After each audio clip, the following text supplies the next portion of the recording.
So, what's up guys sa mga mantutuba dyan?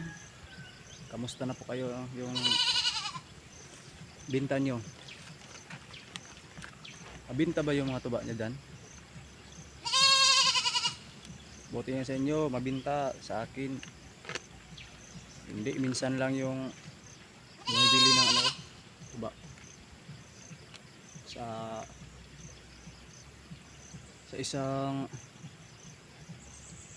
sa 1 week, 2 container lang yung nabibinta ko. So yung ano, gusto magbenta dyan, yung gusto magbenta, pwede kayong kukuha sa akin ng tuba. Depende lang sa ano, sa container kung magkano. Ito guys, maghiwa tayo guys ng ano, tuba.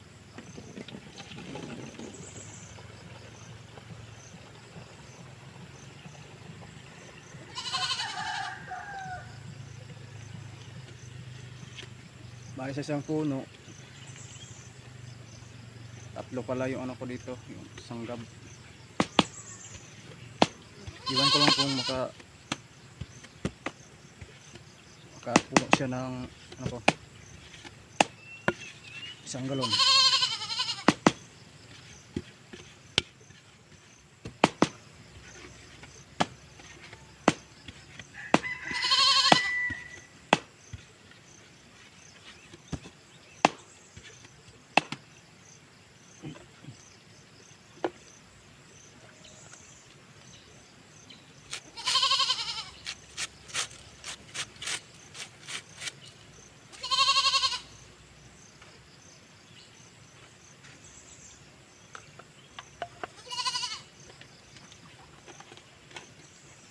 Sanggab natin ay mayonnaise kasi malaki kanyang ano, daol. Di kasya yung mga 1.5 lang.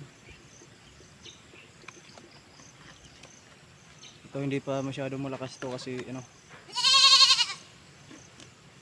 nagsisimula pa lang yung kanyang tubo. Pero sa mga ilang araw lalakas din to. Sana mapuno to ng ano, mayonnaise.